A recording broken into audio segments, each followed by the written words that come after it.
To manage notifications pop-up style in Samsung Galaxy F07, we're going to start by opening settings on our device. Next step is to enter notifications right here, and then we can go to notifications pop-up style.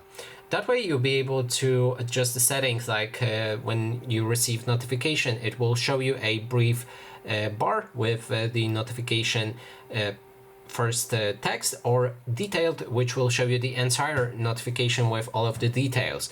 If you go for brief, you can also adjust the app show as brief. You can adjust which apps will show you that notifications. You can enable or disable all apps or individual apps. Then there's also options for edge light styles.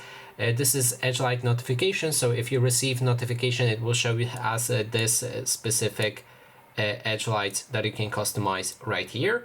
And you can also color it by keyword.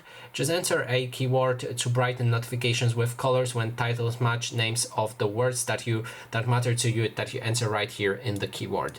And that is basically everything. Thanks so much for watching, and if you like this video, please consider subscribing.